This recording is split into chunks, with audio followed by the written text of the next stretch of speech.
the era Indomitus. Even as the isolation of the Noctis Aeterna passed, the Rock was invaded.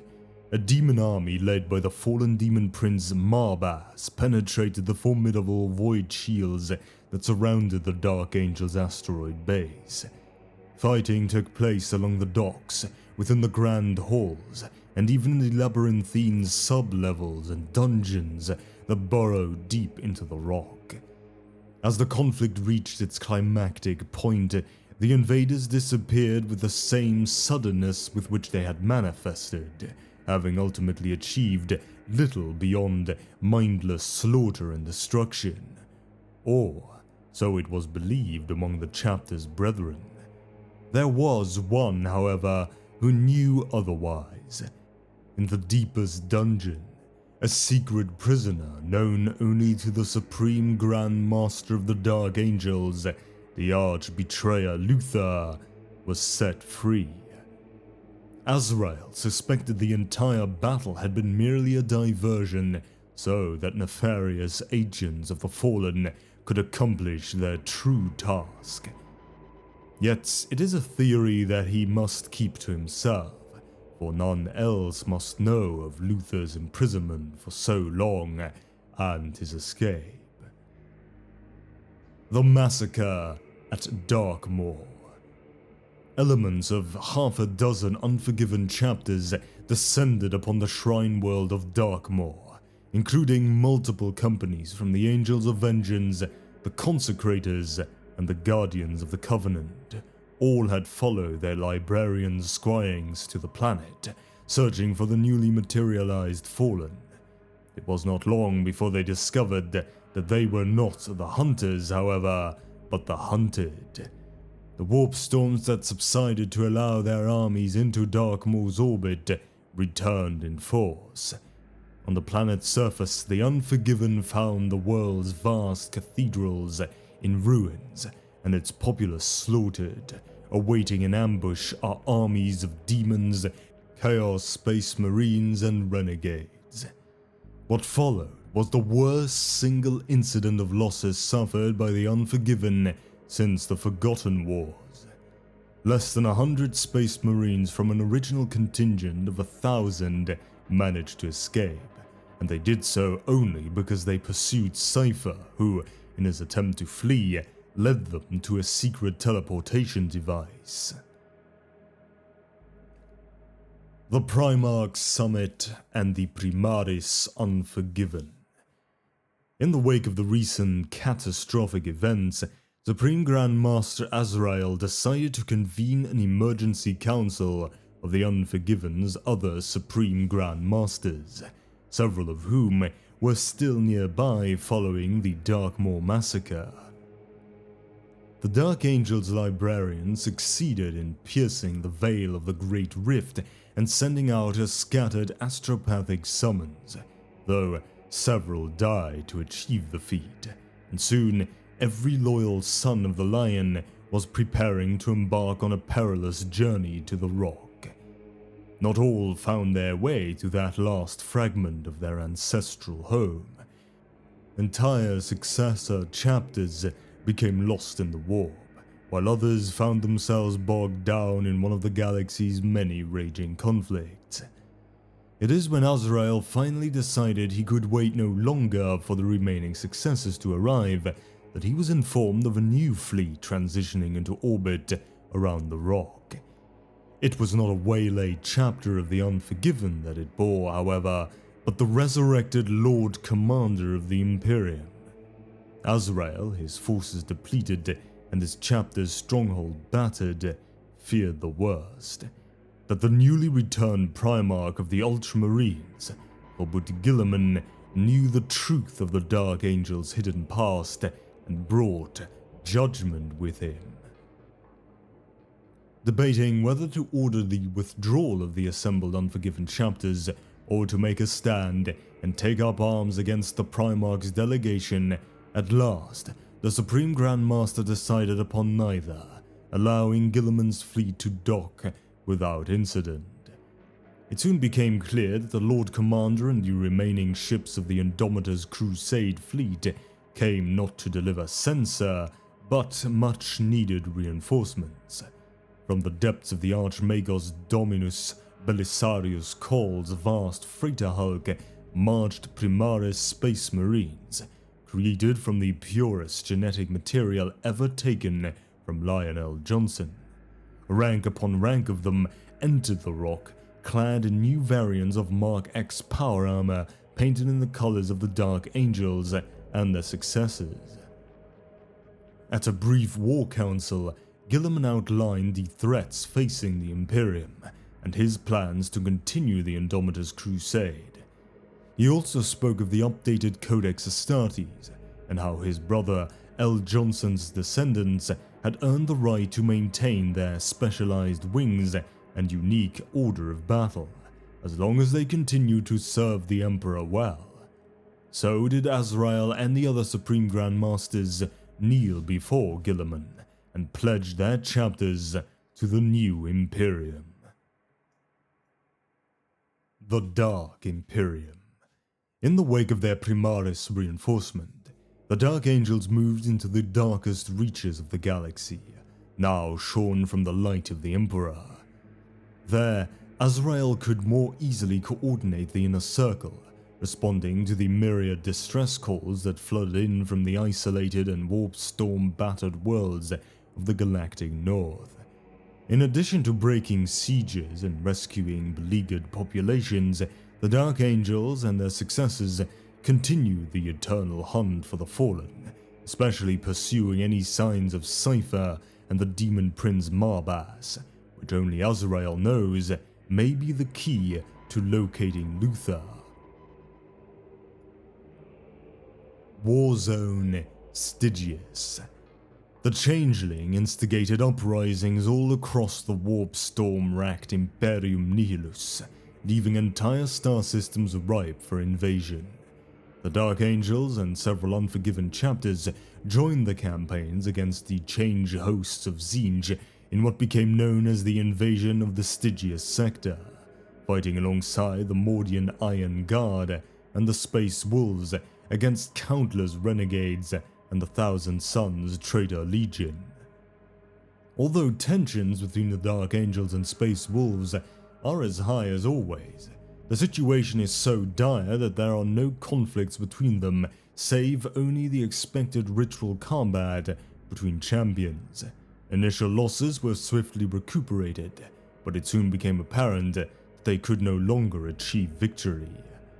Only the unexpected appearance of an Eldari strike force from Ulthware allowed the Space Marines to safely withdraw, leaving much of the Stygius system to its fate beneath the minions of Tzeentch.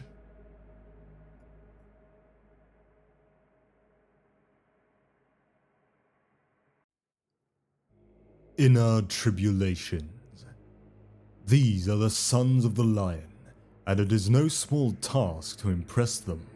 I have fought in almost 100 engagements since joining my brethren on the Rock, leading Squad Grellius to complete every mission assigned, yet not a word of praise have I heard. And rightly so, for such duty were we created and trained. Yet against the cultist waves and demon tides invading Hive Troll, our squad alone held a crucial hab complex against the enemy. When Grandmaster Belial arrived to retake the area and recover the gene seed of the dead, he was surprised to find we had held the line. I think I even saw him smile. In that moment, I believed our acceptance amongst our brethren was complete. From Hellblaster Sergeant Grellius. Immediate concern over the integration of the Primaris Space Marines among the Unforgiven was soon assuaged as the new warriors adapted to the Unforgiven's ways of war and performed well alongside their battle brothers. Yet, mistrusting of others by nature, the Dark Angels and the Unforgiven were not quick to assimilate these new arrivals. The Primaris Marines of the Ultima founding had not heard the apocryphal tales or gone through the long indoctrinations like those of the Unforgiven. They were not tested in battle. Their loyalty to their parent chapters had not been ascertained in the painstakingly detailed way the firstborn Dark Angels preferred.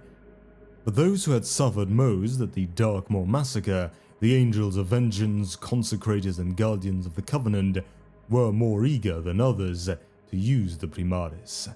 Thus began a great period of intensive testing and scrutiny.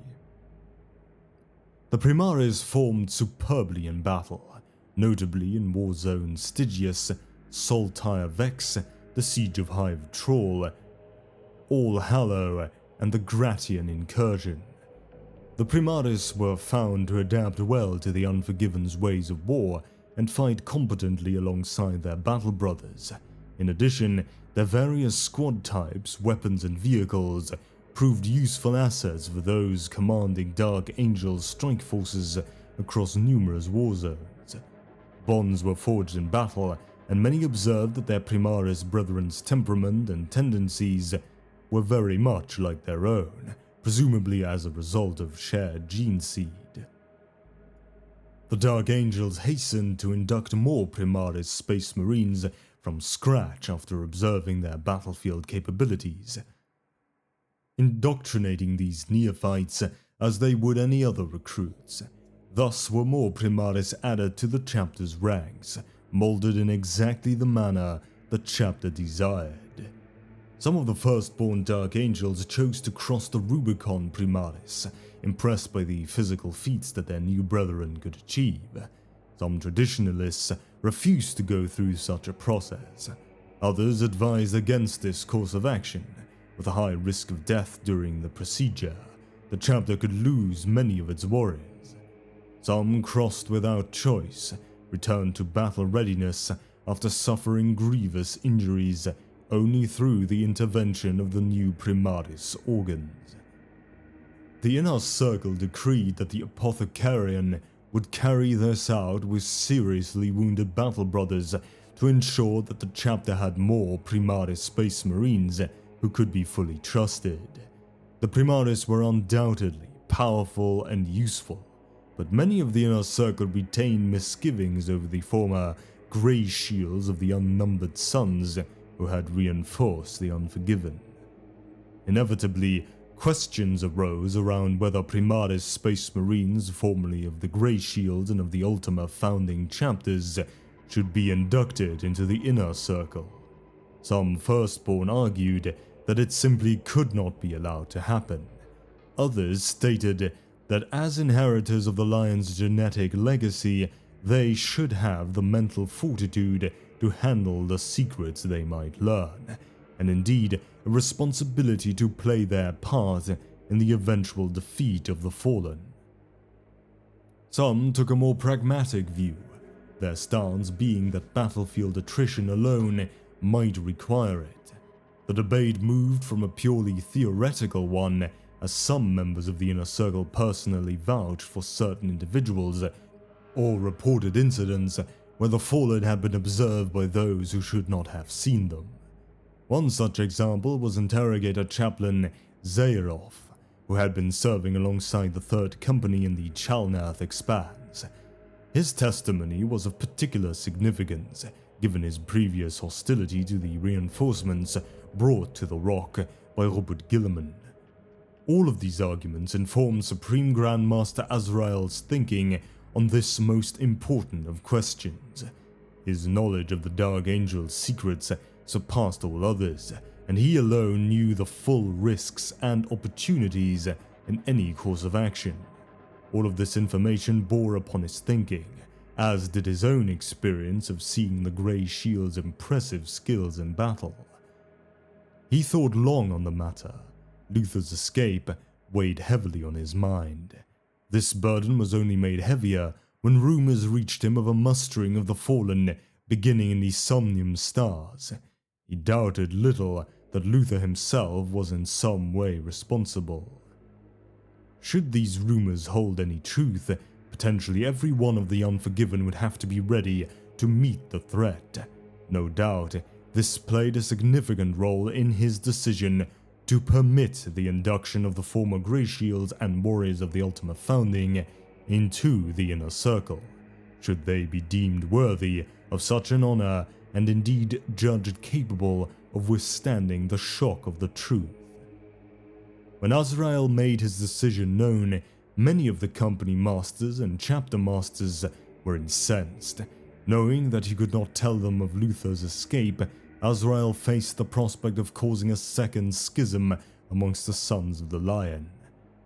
The gravest threat the Dark Angels and their successors had faced in 10,000 Terran years brewed in the Somnium Stars, and he risked making more of his brothers renegade. Employing all of his diplomatic skill and appealing to the successors' unimpeachable sense of duty, he persuaded all to consider another test. The Deathwing had petitioned him with one brother Apharan. The former Grey Shield had earned their attention, and the Deathwing believed he might be worthy of joining their number. Azrael put to the chapter masters and masters that he had confidence that Apharan would pass the trials, hear the truth, and succeed as any Dark Angel might. Azrael staked his chapter's entire reputation on a single warrior. Many of those skeptical were moved by Azrael's conviction and humility before them, despite his superior rank. Many were persuaded by this act alone, knowing that Azrael would never make such a choice without total confidence in future success. He personally oversaw Apharan's trials, which the former Grey Shield passed. While some of the successor masters remained skeptical, they still conformed, their loyalty to and trust in Azrael outweighing their doubts. With this matter resolved, the Dark Angels and the Unforgiven ply the stars with renewed vigor and unity of purpose, just as the Lion and his knights swept Old Caliban, purging the galaxy of the traitor, mutant, heretic, and alien wherever they find them. For the Unforgiven, the slaying of every foe is an act of repentance. They break sieges, crush rebellions, and stymie invasions, all the while their inner circles remain ever vigilant for signs of the fallen, following leads wherever they are found. Those Primaris Marines formerly of the Grey Shields have knowledge of Mars and the returned Primarch beyond the wildest dreams of the Librarius and Interrogator chaplains, and provide vital intelligence that the Dark Angels never had access to before. Despite their eventual embrace of their Primaris brethren, the Dark Angels were less accepting of the Martian Magi who accompanied them when Guilliman reached the Rock. These senior tech priests are essential to the induction and creation of new Primaris Space Marines, a state of affairs the chapter finds extremely irksome. Many pains have been taken to give them as little access to the Rock as possible and keep them under heavy surveillance. At the same time, the Dark Angels' tech marines and apothecaries strive to learn all they can from the Magi, in the hopes that they can render the Martian priests redundant. The Unforgiven operate with great coordination in these most trying of times.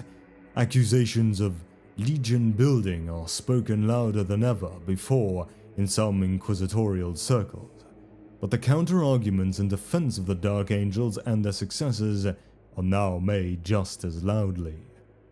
The Unforgiven's martial might is beyond question, their tally of victories now beyond count. Some make the argument that such a force acts as an essential counterweight to the growing political power of Ultramar in the Imperium following Guilliman's resurrection. The ferocity of this debate has grown such that internecine conflict has broken out among some inquisitors, each participant believing they are doing what is best for the Imperium. The coming storm. Rumors, psychic signatures, and the torture-wrought confessions of captured prisoners tell of a mustering of the archenemy within the darkest recesses of the warp-shrouded Imperium Nihilus. They speak of a gathering of many of the fallen angels in the Somnium stars, a corrupted Dark Angels Legion reassembling in numbers enough to bring the entire galaxy to heel. Azrael alone suspected the truth of who was leading them, and the terrible conflict to come. Awakening. In the era Indomitus, during the Arcs of Omen campaign, Lionel Johnson awoke at last from his 10,000-year-long sleep within the very heart of the rock. While his brother Primarch Robert Gilliman's forte lies in matters of command and administration, task he accomplishes with aplomb, Lionel Johnson was ever a warrior, a hunter and killer first and foremost. Now awakened into a galaxy of darkness and insanity, he strides between the stars on a mission of vengeance. Yet somehow, long before his return reached the ears of the wider galaxy, the Lion's legend had begun to spread from planet to planet within Imperial space.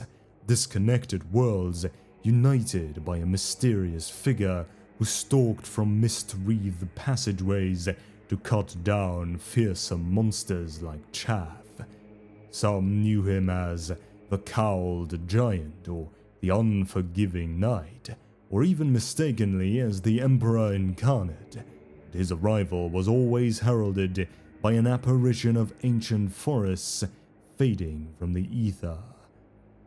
The true nature of this empiric travel is known only to the Primarch himself, but as he lay slumbering beneath the rock, his dreams often returned to the Calibanite forests of his youth. Could he have been born in his restless sleep to other worlds by the ghosts of that same arboreal realm, slain in the destruction of Caliban? He is certainly not telling, but the practical applications of this ability to appear as if from nowhere through the warp are not lost on him.